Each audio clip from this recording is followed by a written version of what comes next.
सबको मेरा नमस्कार। आज की स्वास्थ्य चर्चा में आप सबका स्वागत है। आज हम जिस विषय पर चर्चा करने वाले हैं वो है शिरोधारा।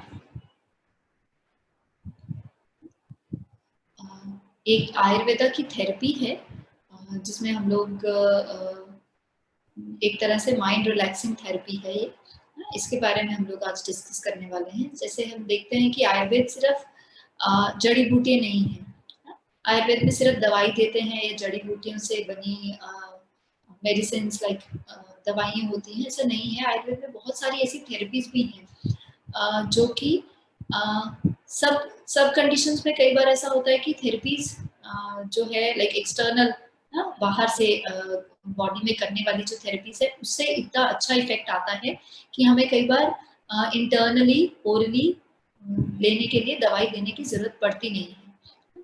तो ऐसी कुछ थेरेपीज हैं। आप लोगों ने हो सकता है पंचकर्म के बारे में सुना हो, जिसमें कि बॉडी डिटॉक्सिफिकेशन की, बॉडी की एक तरह से शोधन की चिकित्साएं हैं। तो ये आप लोगों ने सुना होगा। वो जो चिकित्साएं होती हैं दैट इज इंटरनल की, जिसमें हम लोग की अंदर से बॉडी का शोधन होता है। ऐसे ही आयुर्वेद में और बहुत सारी थेरेपीज बताई गई हैं जो कि दोषों के शमन के लिए, लाइक पैसिफिकेशन ऑफ दोषास, दोषों को शमन करने के लिए एडवाइस की जाती है। उन्हीं थेरेपीज में शिरोधारा एक थेरेपी है जो कि एडवाइस की जाती है। बहुत ही एक mind relaxing stress busting therapy है, उसके बारे में हम लोग आज चर्चा करने वाले हैं। तो आइए सबसे पहले एक बार ये जानते हैं कि शिरोधारा होता क्या है।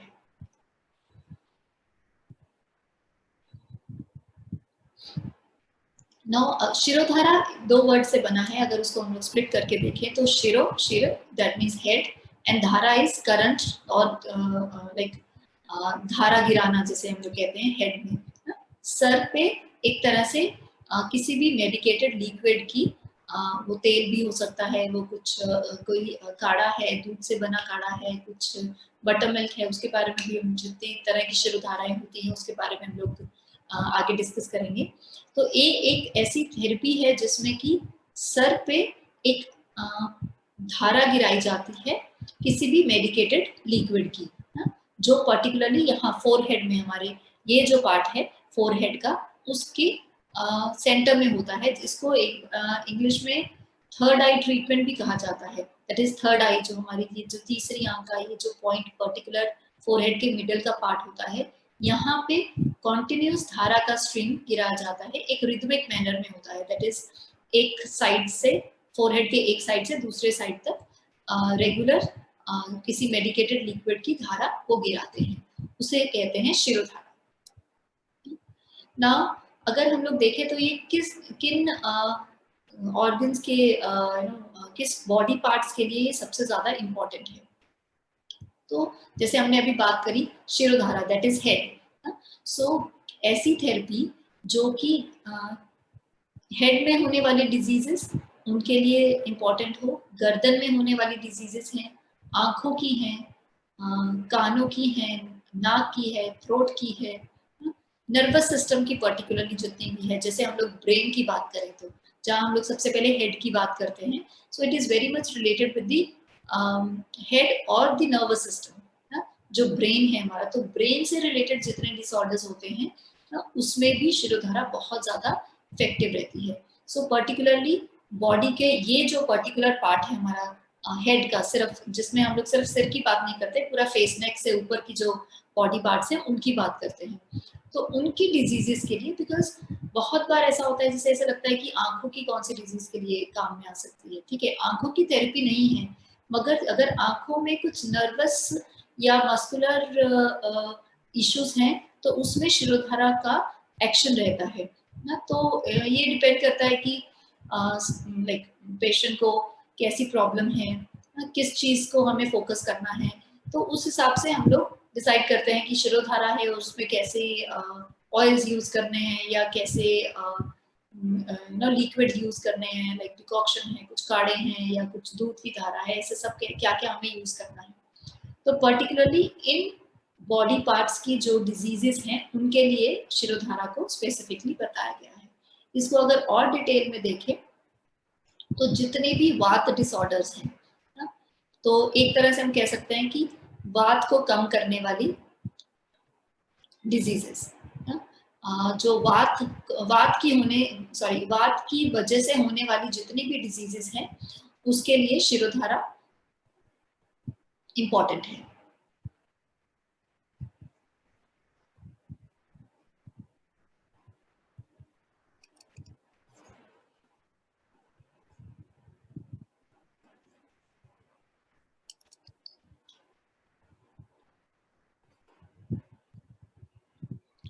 कुलिंदर जी, एक बार आप अपना सिस्टम चेक कर सकते हैं।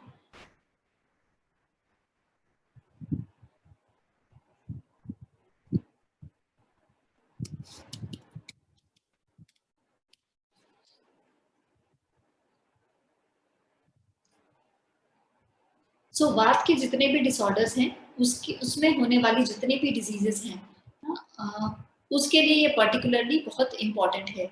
जैसे कि इंसोम्निया, सबसे पहले हम लोग नींद की बात करते हैं ना। इन डिसऑर्डर्स में जहाँ पे हम लोग शिरोधारा की बात करते हैं, कहाँ कहाँ हमें देना चाहिए, उसमें वात से होने वाले सब डिसऑर्डर्स, पर्टिकुलरली तीनों दोषों के लिए शिरोधारा अच्छी बताई गई है, वात, पित्त और कफ के लिए। मगर वात की वजह से होने वाले जितने भी डिसऑर्डर्स हैं उससे ये थेरेपी जो है उसके लिए बहुत अच्छा इसका रिजल्ट लोग देखते हैं, क्लिनिकली वो प्रूवन भी है कि ऐसे डिसऑर्डर्स जो कि वात की इम्बैलेंस से, वात के शरीर में बढ़ने से होते हैं, उसमें ये बहुत ज्यादा काम आता है और उसमें बहुत अच्छे इसके रिजल्ट्स भी हैं। जिसमें कि हम लोग जैसे मैंने अभी बात करी कि स्ट्रेस सबसे ज्यादा इम्पोर्टेंट है, जिसमें हम लोग स्ट्रेस में बहुत बार ऐसा होता है कि हम लोग सोचते हैं कि हमारा पार्ट ऑफ लाइफ है। आजकल का जो फास्ट लाइफस्टाइल है, रूटीन है, उसमें स्ट्रेस तो एक तरह से बहुत कॉमन चीज है। एंड सब लोग, या बहुत बहुत बार ऐसा होता है कि हम लोग उसके लिए कोई दवाई लेना पसंद नहीं करते कि स्ट्रेस को कम करने के लिए कोई मेडिसिन ले लें, वो हम लोग प्रेफर नहीं करते। वी ट्राई कि हमारे लाइफस्टाइल में हम लोग करेक्ट कर पाए, मगर वो हो नहीं पाता है। तो उसमें शिरोधारा एक ऐसी थेरेपी है जो कि एक्सटर्नल थेरेपी है, it is not internal. Internally आपको कुछ भी मेडिसिन नहीं दिया जाता है इसमें ना, मगर एक्सटर्नल आपकी बॉडी में एक तरह से बॉडी को रिलैक्स करने के लिए, स्ट्रेस कम करने के लिए, नर्वस सिस्टम पे एक्ट करने वाली ये थेरेपी है ना। तो मेंटल स्ट्रेस के लिए, मेंटल स्ट्रेस की वजह से होने वाले जितने भी डिसऑर्डर्स हैं उसमें भी ये थेरेपी उतना ही एक्शन देती है। जैसे कि किसी को हाई ब्लड प्रेशर है, स्ट्रेस की वजह से हाई ब्लड प्रेशर रहता है, या किसी को हेडेक्स रहती है, माइग्रेन का प्रॉब्लम रहता है, वो भी स्ट्रेस की वजह से है या स्ट्रेस होने से बढ़ता है, या नींद की प्रॉब्लम रहती है which is again related with stress, या फिर और भी रीजंस हो सकते हैं इन सब में। इवन हाई ब्लड प्रेशर में या माइग्रेन में भी और भी बहुत सब रीजन होते हैं, मगर पर्टिकुलरली अगर स्ट्रेस से रिलेटेड ये हैं तो, या वात के शरीर में इम्बैलेंस होने से है, तो उन उन केसेस में शिरोधारा बहुत अच्छा इफेक्ट देता है। और शिरोधारा की सबसे अच्छी बात यह है कि एक तो ये एक्सटर्नल थेरेपी है जो कि एकदम मेडिसिन के जैसे आपको इफेक्ट देती है। जैसे हम लोग इंटरनल कुछ मेडिसिन ले, उसको इमीडिएटली फील कि हाँ बहुत रिलैक्स हो गया, तो इसमें आप इमीडिएटली रिलैक्स फील करते हैं। और इसमें कोई पर्टिकुलरली एज लिमिट नहीं है। जैसे आजकल हम देखते हैं कि even you know young age में भी, या छोटे बच्चों में भी ना, स्कूल गोइंग है जो लाइक 10th है, +2 है, ऐसे सीनियर क्लासेस में पढ़ने वाले जैसे बच्चे हैं, उनको बहुत ज्यादा स्ट्रेस रहता है, पढ़ाई का स्ट्रेस है। तो उन केसेस में भी हम लोग शिरोधारा एडवाइस करते हैं, because it's an external therapy. हम लोग इंटरनली पेशेंट को कुछ नहीं दे रहे हैं, मगर माइंड रिलैक्स करने के लिए एक ऐसी थेरेपी है कि जो स्ट्रेस को कम करती है। तो उनके लिए भी, क्योंकि इसमें एज लिमिट नहीं है, तो उनके लिए भी ये बहुत अच्छी है। नींद के लिए इसका स्पेसिफिक है, तो आप देखें तो ओल्ड एज में अगर जैसे नींद की प्रॉब्लम है जो वो बहुत कॉमन रहती है, पर्टिकुलरली बिकॉज वात का जो इम्बैलेंस है वो ओल्ड एज में ज्यादा रहता है, तो उन केसेस में भी शिरोधारा करना बहुत अच्छा है।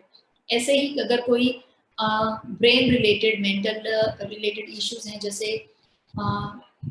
एपिलेप्सी है, मिर्गी जिसे कहते हैं, वैसा कुछ इशू है, या साइकोलॉजिकल कुछ इशू है, जैसे इरिटेशन रहती है, या एंजाइटी हो जाती है, या कुछ भी मेंटल डिस्टर्बेंस रहती है। तो आजकल जैसे ओसीडी के बारे में अगर आपने सुना हो, तो वो जो एंजाइटी या साइकोलॉजिकल इश्यूज हैं, उनमें भी शिरोधारा का बहुत अच्छा एक्शन होता है, उसमें भी शिरोधारा बहुत काम करती है।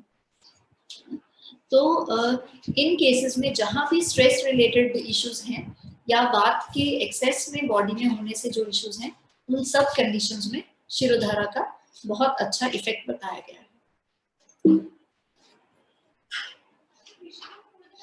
ना अगर हम लोग स्ट्रेस की बात करें पर्टिकुलरली, बिकॉज ये एक ऐसी थेरेपी है जो कि स्ट्रेस पे हम लोग ने, मैंने जैसे बताया कि स्ट्रेस में बहुत ज्यादा इसका एक्शन रहता है। तो एक्चुअली में स्ट्रेस होता क्या है, स्ट्रेस से होने वाले क्या सिम्टम्स हैं, तो ये मेरा यहाँ पे डिस्कस करने का एक रीजन ये है कि कई बार ऐसा होता है हमें कुछ ऐसी इंटरनल डिफरेंट सिस्टम्स, बॉडी के डिफरेंट सिस्टम्स की कुछ ऐसे डिजीजेस होती हैं जो कि हम लोग समझ नहीं पाते हैं कि क्यों हो रहा है। आप अच्छा खा रहे हैं, आप हर चीज का अपना लाइफस्टाइल का ध्यान रखते हैं, अपनी डाइट का ध्यान रखते हैं, मगर फिर भी कुछ ऐसी चीजें हैं जो कि या ऐसी कोई बीमारियां हैं जो आती हैं, या फिर वो उनका एग्रेवेशन हो जाता है, एकदम से बढ़ने लगती हैं वो शरीर में। तो उस उन डिजीजेस में स्ट्रेस का क्या रोल है, इस वजह से एक बार मैं यहाँ पे स्ट्रेस को डिस्कस करना चाह रही हूँ। तो सबसे पहले स्ट्रेस जो है एक ऐसी कंडीशन है कि जो बॉडी के डिफरेंट एजेंट्स की, अगर हम बात करें, हार्मोन्स हैं, एंजाइम्स हैं, सब पे इफेक्ट डालता है। जैसे ही आप मेंटली या फिर फिजिकली आपकी बॉडी स्ट्रेस में है, तो आपकी बॉडी के ऐसे जो हार्मोन्स या एंजाइम्स जितने भी हैं, उनके रिलीज में ये डायरेक्ट इफेक्ट डालता है। अगर हम लोग सिम्टम्स की बात करें, तो अगर हम लोग नहीं समझ पाते हैं कि हम लोग स्ट्रेस में हैं या एंजाइटी में हैं, तो उसकी वजह से कैसे सिम्टम्स होते हैं, वो अगर हम लोग उसके बारे में बात करें तो डिफरेंट सिस्टम्स की अगर बात करते हैं, तो सबसे पहले है डाइजेशन ना। हम लोग देखें कि डिफरेंट सिस्टम, डाइजेस्टिव सिस्टम पे स्ट्रेस का क्या एक्शन होता है, रेस्पिरेटरी सिस्टम पे क्या एक्शन होता है, कार्डियोवास्कुलर जो सिस्टम है,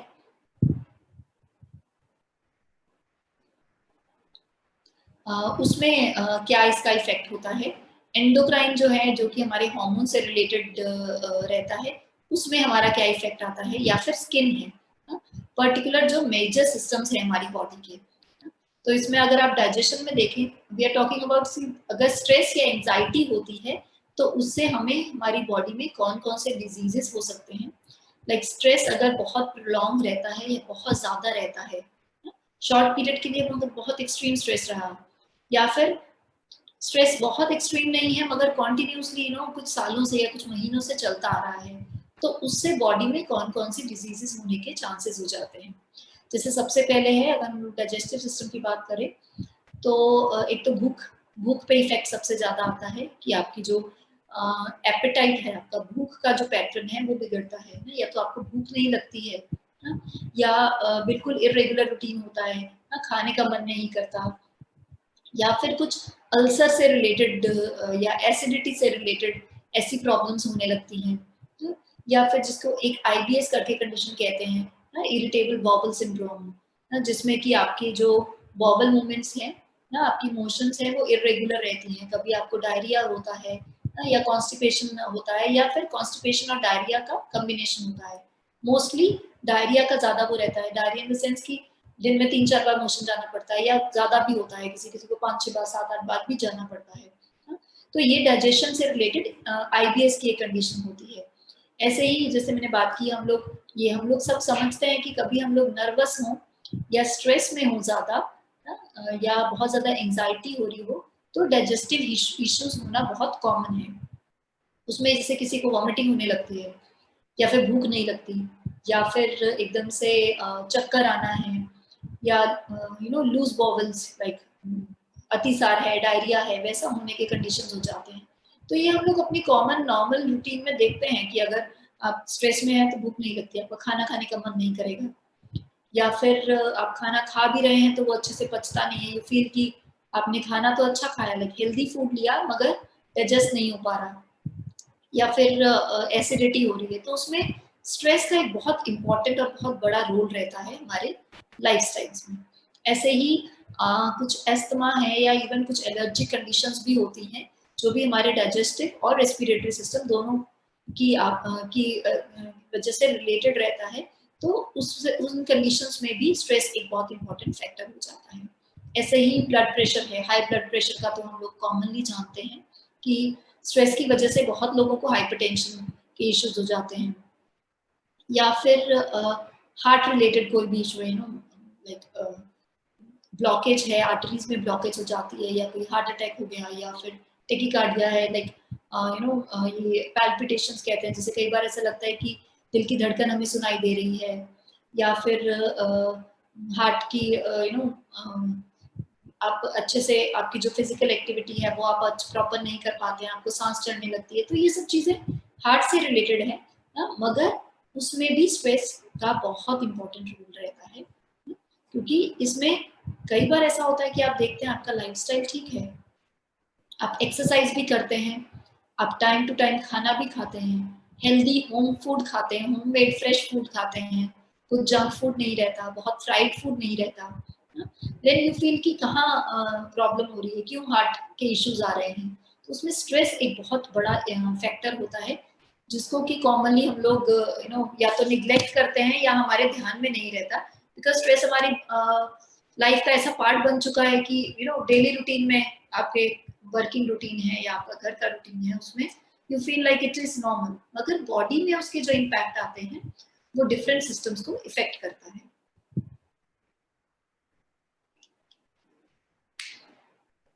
ऐसे ही एंडोक्राइन सिस्टम है, आजकल आपने अगर देखा हो तो डायबिटीज है, जो शुगर के जो मरीज हैं वो बहुत ज्यादा बढ़ रहे हैं, या एक कॉमन अगर आप देखें तो मेंस्ट्रुअल इरेगुलरिटीज जितनी भी हैं वो बहुत ज्यादा बढ़ रही हैं फीमेल्स में, पर्टिकुलरली हाइपोथायराइड, थायराइड के इश्यूज हैं, हाइपोथायराइड केसेस हैं, या फिर पीसीओडी के हैं, पॉलीसिस्टिक ओवेरियन डिजीज है, ये बहुत ज्यादा अगर हम लोग कुछ साल पहले की बात करें, मगर अब इन केसेस में हम लोग देखते हैं कि बहुत ज्यादा कॉमन होती जा रही है ये कंडीशंस। रिलेटेड इज उनका diet lifestyle, yes that is important, stress भी बहुत इम्पोर्टेंट एक फैक्टर रहता है कि अगर स्ट्रेस परसिस्ट करता है सालों तक तो भी थायराइड और ये अपनी जो मेंस्ट्रुअल डिस्टर्बेंसेस है या हार्मोन रिलेटेड इश्यूज हैं वो बॉडी में होते हैं। ऐसे ही स्किन है, स्किन में जैसे कि सोरियासिस है, एक्जिमा है, इचिंग है, स्किन में वॉट्स जो हो जाते हैं, मस्से हो जाते हैं, वो है, तो पर्टिकुलरली स्किन रिलेटेड इश्यूज जो है उसमें भी स्ट्रेस का बहुत ज्यादा इम्पोर्टेंस रहता है। तो कई बार हमें क्या लगता है कि सिर्फ डाइजेशन से रिलेटेड है, मगर ये सब जो मैंने अभी डिस्कस किया कि इन सिस्टम्स में पर्टिकुलरली स्ट्रेस का डायरेक्ट इफेक्ट होता है। जिन लोगों को अगर कभी ऐसा कुछ हेल्थ कंडीशन रहा है, दे कैन सी कि जैसे ही स्ट्रेस बढ़ता है या स्ट्रेस फुल रूटीन होता है तो उनकी ऐसी कंडीशंस में एकदम से सडनली एग्रेवेशन होने लगती है। तो आप जो जिस भी पर्टिकुलर हेल्थ इशू के अगर मेडिसिन ले रहे हैं दैट इज अ पार्ट, वो तो आपकी चलती रहे, मगर उसमें लेने के बाद भी अगर एग्रेवेशन हो रहा है तो आपको शिरोधारा पर्टिकुलरली स्ट्रेस कम करने के लिए बहुत हेल्प कर सकती है। अब हम लोग देखते हैं शिरोधारा एक्चुअली कितने तरह की होती है। हम लोग ऐसे शिरोधारा की बात करते हैं, लाइक जैसे मैंने बताया कि सिर में एक धारा की स्ट्रीम है वो गिराते हैं, मगर पेशेंट टू पेशेंट वो वेरी करता है कि हम लोग कौन से ऑयल्स यूज करते हैं या कौन सा लिक्विड पर्टिकुलरली यूज करते हैं। जैसे कि टाइप्स की अगर बात करें तो इसमें 3 तरह की शिरोधाराएं होती हैं, जिसमें या तो हम तेल यूज करते हैं, या दूध से बना हुआ काढ़ा यूज करते हैं जिसमें दूध बेस होता है, जिसमें ऑयल नहीं होता, या फिर तक्र जैसे बटर मिल्क ना, वो एक बेस लेके उसमें काढ़े मिला के उस हिसाब से धारा की जाती है। तो इनमें से कोई भी लिक्विड हो सकता है depending upon the need of the patient, मतलब पेशेंट को किस चीज की जरूरत है, हम लोग किस हेल्थ कंडीशन के लिए शिरोधारा कर रहे हैं, उस हिसाब से लोग सिलेक्ट करते हैं कि इसमें से हमें कौन सी धारा करनी चाहिए। तो एक बार इनका डिटेल देखते हैं। जब हम लोग तेल धारा की बात करते हैं, जैसे मैंने बताया तीनों धारा की, जैसे तेल धारा जिसमें कि oil is the base, oil that is medicated oils रहते हैं, उसमें भी देयर आर नंबर ऑफ बहुत डिफरेंट टाइप्स ऑफ ऑयल्स होते हैं। मतलब एक ऑयल तो बेस होता है मगर उसमें डिफरेंट तरह की जड़ी बूटियां होती हैं, तो स्ट्रेस के लिए अलग हो सकता है, माइग्रेन के लिए अलग हो सकता है ना, अगर किसी को स्कैल्प सोरियासिस है या हेयर फॉल के लिए शिरोधारा एडवाइस की गई है, या हाइपरटेंशन के लिए एडवाइस की गई है, या कुछ नेजल इश्यूज हैं उसकी वजह से एडवाइस की गई है, तो उस पर्पज से ऑयल्स जो हैं वो medicated oils patient to patient उनकी कंडीशन के हिसाब से वो कस्टमाइज किए जाते हैं, वो चेंज हो जाते हैं, उस हिसाब से सजेस्ट किए जाते हैं। जैसे क्षीरधारा में मैंने बताया कि दूध है उसका बेस रहता है एज अ लिक्विड, ऐसे ही तक्र जिसमें कि बटर मिल्क जो है उसका यूज किया जाता है। अब हम लोग इसमें करते क्या है, इसमें सबसे पहले जो हेड मसाज जो है वो की जाती है। जो शिरोधारा का जो प्रोसीजर है उसमें सबसे पहले आपकी हेड मसाज होती है। उसमें आप चाहे ऑयल यूज हो रहा है या काढ़ा यूज हो रहा है या दूध बेस्ड काढ़ा है या बटर मिल्क है, कुछ भी है, मगर सब कंडीशंस में एक बार हेड मसाज की जाती है। इट्स लाइक स्नेहन, जिस पार्ट में आप धारा करने वाले हैं उसका स्नेहन किया जाता है। तो एक तरह से जब हम लोग हेड शिरोधारा की बात करते हैं तो हेड मसाज की जाती है। उसके बाद आपके थर्ड आई जो है मिडल ऑफ द फोरहेड उसमें धारा गिराई जाती है कुछ इस तरह से कि आप देख सकते हैं कि जो मिडल ऑफ द फोरहेड है उसमें एक स्ट्रीम ऑफ ऑयल जो है उसका डायरेक्ट कॉन्टिन्यूस स्ट्रीम है। कुछ 20 to 30 मिनट्स तक ये स्ट्रीम कॉन्टिन्यूसली फोरहेड में एक रिदमिक मैनर से like from one end of the forehead to another end, इस मैनर में वो धारा गिराई जाती है 20 से 30 मिनट तक। दैट डिपेंड्स कि किस पेशेंट को कितनी ड्यूरेशन चाहिए, मगर 20 to 30 minutes is the duration जिसके बीच में ये धारा कॉन्टिन्यूसली गिराते हैं। सो पर्टिकुलरली माइंड रिलैक्सिंग जो चीजें हैं इसमें अगर आप यहाँ का पार्ट देखें तो हमारा जो क्रेनियम का पार्ट है जिसे ब्रह्मरंध्र कहते हैं, तो हेड और ब्रह्मरंध्र इन पे एक्शन होने वाली ये एक थेरेपी है। तो आइडियली शिरोधारा जो है वो पेशेंट टू पेशेंट वेरी करता है। कई बार हमें कॉन्टिन्यूसली देना पड़ता है, लाइक कॉन्टिन्यूसली 7 दिन के लिए सजेस्ट किया है या कॉन्टिन्यूसली 14 दिन है या 21 दिन है। वो वेरी करता है कि आपके क्या हेल्थ कंडीशन है और आपकी बॉडी में कितनी रिक्वायरमेंट है। मगर इन जनरल अगर बात करें, हम लोग जस्ट माइंड रिलैक्सेशन की बात करें, किसी डिजीज की बात नहीं करेंगे कि अगर आपको लग रहा है कि आपके डेली रूटीन में आप बहुत ज्यादा स्ट्रेस रहते हैं तो आपको डेली करने के लिए ऐसी कोई डिजीज नहीं है कि आप उसको डेली करें। तो वंस इन अ वीक या ट्वाइस इन अ वीक या once in 15 days, it is like a relaxation thing. तो इस हिसाब से भी इस थेरेपी को किया जाता है। जहां हम लोग 7 से 14 दिन या 21 दिन की ड्यूरेशन की बात करते हैं, it is for the condition जहाँ की एक डिजीज है। जैसे किसी को माइग्रेन है या किसी को स्लीप डिस्टर्बेंसेस हैं, उनके लिए हम लोग सजेस्ट करते हैं कि रेगुलर कुछ दिन लगातार करें to have the benefit, proper benefit.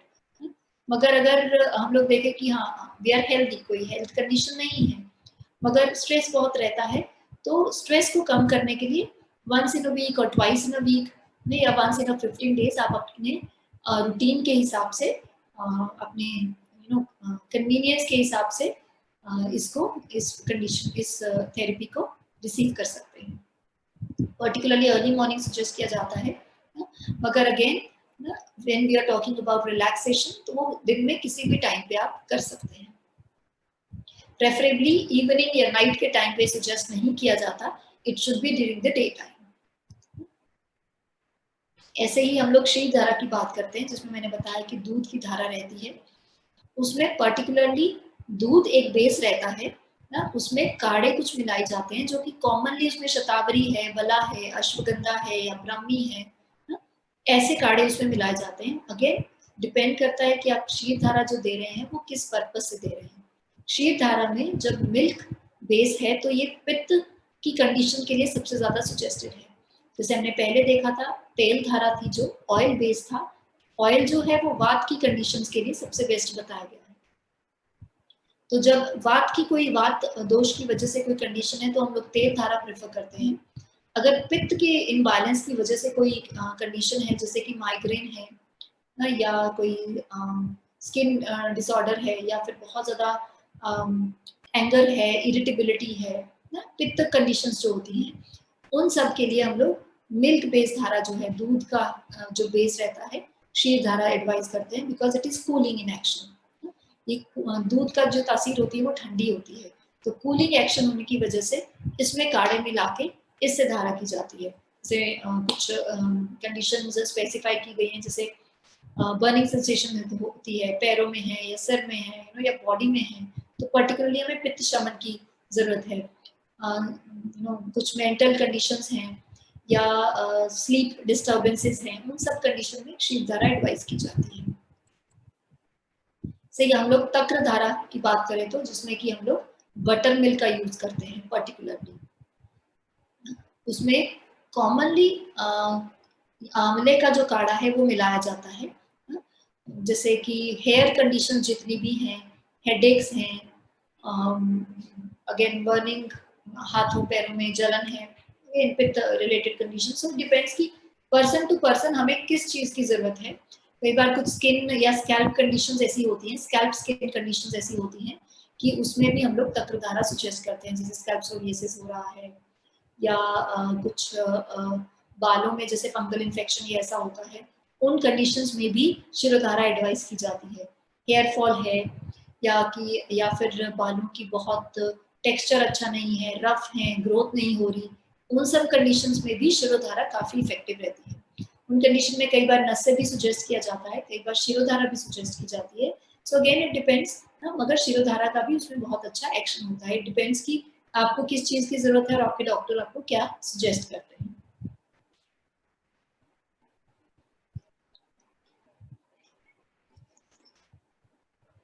तो नॉर्मली जैसे मैंने बताया ये प्रोसीजर जो है 7 दिन लगातार किया जाता है when it is a disease condition. अगर आपको कोई डिजीज नहीं है, जस्ट रिलैक्सेशन की हम लोग बात करते हैं, तो it could be once in 3-4 days, once in a week or once in 15 days.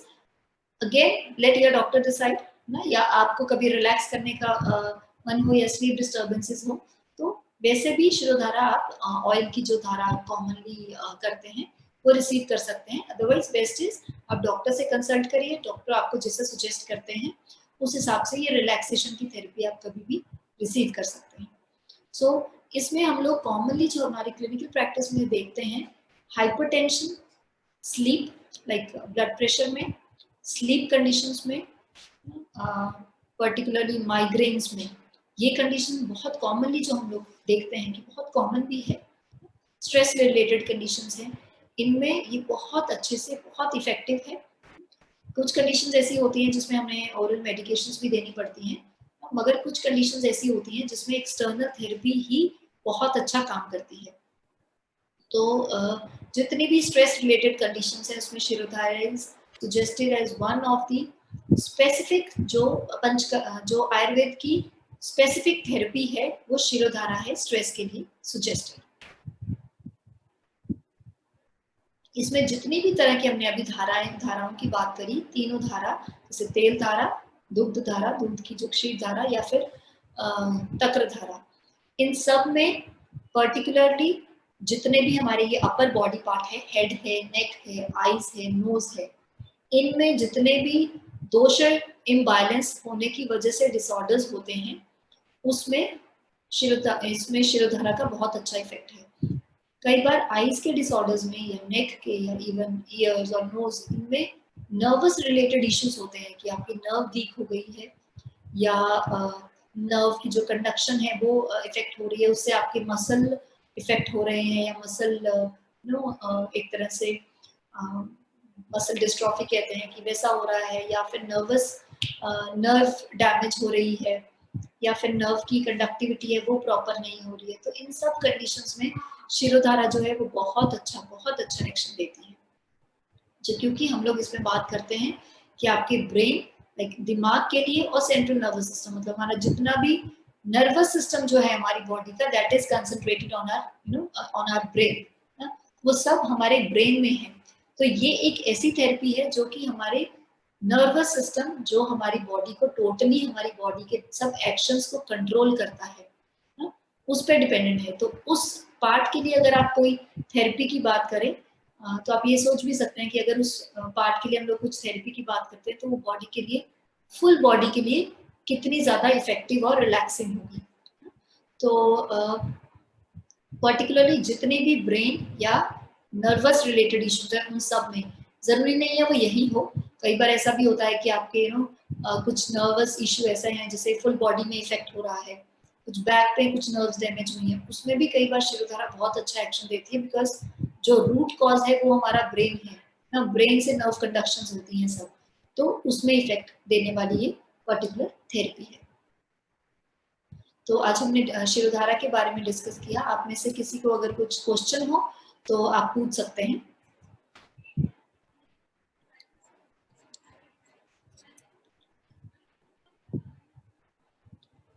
मैं अपने फेसबुक, यूट्यूब और इंस्टाग्राम के लिंक भी शेयर कर रही हूँ। आप में से किसी को भी कुछ क्वेरी हो तो आप हमें डायरेक्ट कांटेक्ट भी कर सकते हैं, हमें ईमेल भी कर सकते हैं।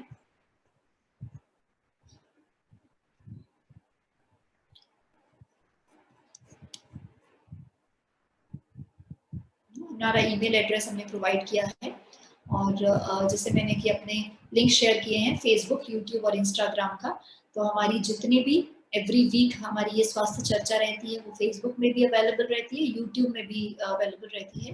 तो आप हमारे यूट्यूब चैनल को सब्सक्राइब कर सकते हैं टू स्टे कनेक्टेड। हमारी हर वीक होने वाली ये स्वास्थ्य चर्चा जो है वो यूट्यूब में हर वीक अवेलेबल होता है, हमें इंस्टाग्राम में भी फॉलो कर सकते हैं। अगर किसी को कोई क्वेश्चन नहीं है तो हमने ईमेल एड्रेस प्रोवाइड किया है, related with any health condition आप हमें ईमेल कर सकते हैं। So thank you everyone for joining. नमस्कार।